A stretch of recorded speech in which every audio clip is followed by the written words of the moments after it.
Hello and welcome back to our Sportscast. I'm here with a man who is responsible for the return of LFA in Louisville, Kentucky, the GuerillaOne, Eddie Donaldson. And I just want to say it's an honor complete honor to have you on my podcast today for amazing creations you created for opportunities for our podcast, man. Is awesome. I appreciate Mr. Ed. Thank you so much. Absolutely. Rooting for the underdog always. And I see your Fontaines and like so that's definitely a strong sponsor and LFA for the event 235. Yes, sir. Yeah, we're very excited. So today we dropped Knockout Coffee. If you guys are familiar, last year we dropped this as well. This year they're on sale again here at Fonte's Coffee, or you can reach out to me directly and I can try to help you out. I Yeah. I definitely when I come down there and visit, I definitely want to come to that coffee shop, and I probably come there on each day that I go there for the press conference and for the fight afterwards. That's going to be awesome. We're And very excited to be a small part of it. Louisville, Kentucky being the home of so many great fighters, it's just a natural thing for Eddie to kind of bless us and to revitalize that whole spirit of being the greatest right here in Louisville, Kentucky. And it's awesome. It gives me chills. Come grab some of this coffee and get knocked Yeah. out. Yeah. absolutely getting on top. Fun. It's good, man. I got to warn you, you try it. It's very, very different, very distinct. And, you won't find anything else in this market like it. So, uh, it, That's complete awesome. All right, Leo's gonna yeah, go now. yeah. See ya. All right. Bye. Anyway, I don't know if you know this, but Leo is Greg Fonte's brother from Louisville Sports Commission. And I'd just like to take a second and send a shout out to him. He's going through some things right now with health reasons. So he's in our prayers. Yeah, amen. Definitely pray for him. Thank you. Mr. Eddie, so you have a successful career and you own many successful companies. What motivated you to be in the combat sports game? Well, I met Ed Suarez 30 years ago. We both were in apparel industry in California. He had a company called Sinister. And we were just friends doing trade show parties. We co-named the Cottonmouth Kings, which is a band out of California. We were just good friends doing clubs and clothing. And then when Ed got into the combat sports space, he was pretty dedicated to it.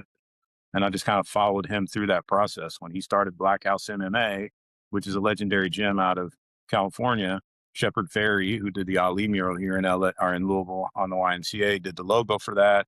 And then I just kind of was helping him along the way get some deals for people like Anderson Silva, Lyoto Machida, and Black House in general.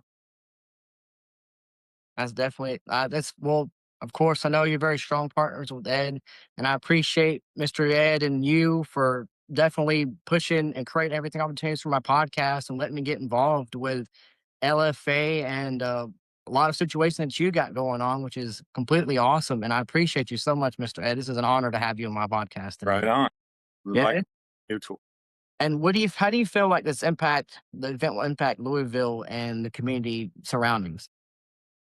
LFA is a major deal. It's this, it's the one step away from the big stage, right? And I'm excited to bring it here to the Midwest, obviously my home, Louisville, Kentucky, because it gives these guys here that are working every day to, you know, season their skills. It gives them an opportunity to get on the global stage and potentially a step closer to the UFC. Absolutely, because it's a lot of these local fighters, especially in Louisville, since you're a native, they look up to you and they speak highly of you. All the fighters do when I speak to them.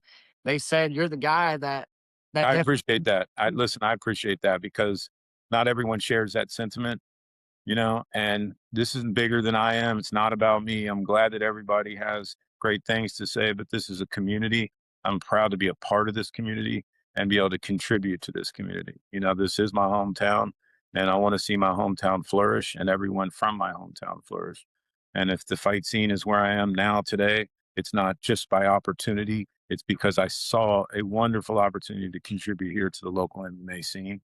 And I'm grateful for that opportunity as well. Yeah, I know you and Ed is close friends, but what has been your favorite part of working with LFA and promoting this event for Louisville? Shit.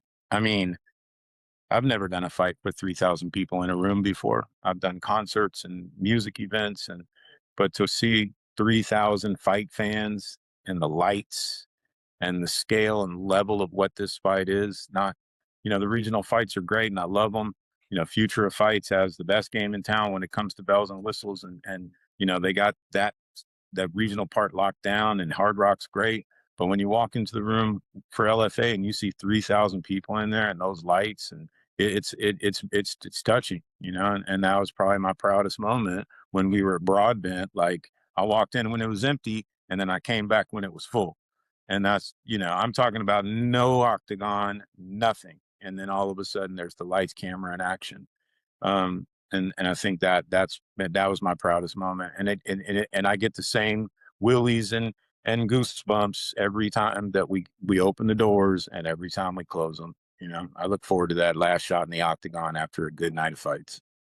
Yeah, when I saw you sitting there the last time LFA was here in like local in Clarksville, it was it was exciting. It was Yeah, just man. everybody was excited. It was the best show I've been to. I've been to some locals you said before, but it's definitely it. I feel like the LFA is going to be definitely the top. It really is in the top 10. So I LFA to me is most excitement. But speaking of that, I know time will tell. But how soon do you feel like LFA will return to Louisville, Kentucky? I mean, Ed said it numerous times. We like to be here twice a year. The market has to bear that.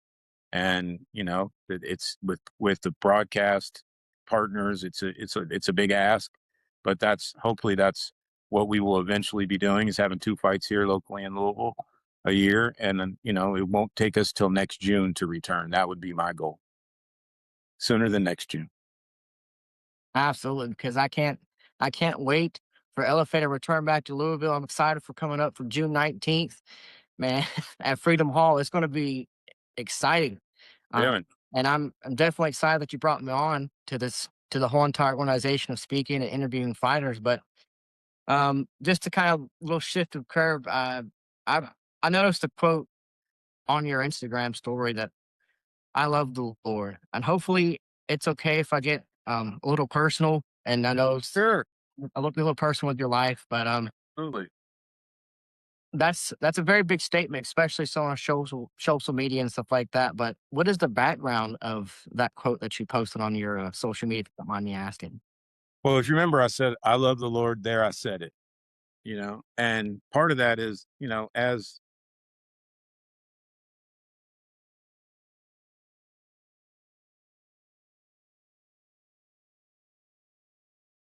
I didn't have the Lord in my life for a long time. I lost my mom at 16 and I hated God. I wanted to fight God. And I found God again. I now have a wonderful relationship with the Lord.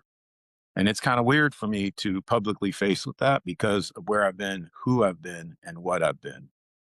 So I don't want people going, oh my God, is it a gimmick? Everybody's on God now. And, I'm not following the trend. I had an experience here in Louisville where I went to the place where my mom's funeral was held, and I had a conversation with God, and we reconciled our relationship. And I'm proud of that. And, I can brag about everything else I do. I can show you how good my meal is. I can show you what kind of car I have. I can show you the view from my house in LA. The Lord, and if that speaks to somebody out there and they can repair their relationship with the Lord, and I can be a part of that, I think that's important. I'm not an influencer, but we all have influence, right? And if an old blind black ex thug like myself loves the Lord, you can love the Lord too. That's how I feel. Amen. Especially on that, it's a very big statement because I have always wanted to just we mention every single podcast that I do, but it's really an honor to go along someone that like appreciates the Lord, and it's always a story that has to bring into it for. And I appreciate you telling me that story because it's a very honor to hear that, especially knowing It's you. deep. It's deep, and I'm sorry I choked up a little bit, but it's a big deal. It's a big topic. And for those of you who are listening, or even for you, Jonathan, think about it. I'm 57 years old, and 40 years of my life, I did not have a relationship. 37 years of my life, I did not have a relationship. That's crazy. Like, people who have never veered away from their relationship with God, or are like, oh, well, at least you're back. But can you imagine all that time not having someone you could give it to take over and have faith that the outcome is going to be the best outcome for you, whether it's in your plan or not? It's crazy. So it's big. It's a big deal. And I'm glad you asked the question, and I don't mind sharing that with you. Yes, sir. I appreciate you. And of course, I mentioned that I'm excited for LFA 235, and I'm excited that you agreed to speak with me today. I know it's a pretty I'm on our dog, like you said, and you chose to speak on my platform about something like that, and of course about LFA. It's an honor to speak to you. It's exactly. I know it's not.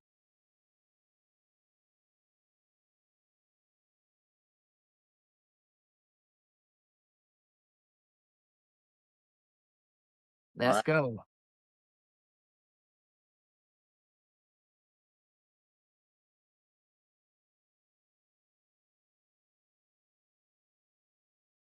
Thank you so much. LFA 235, June 19th, Louisville, Kentucky. I appreciate you, sir. Thank you so much.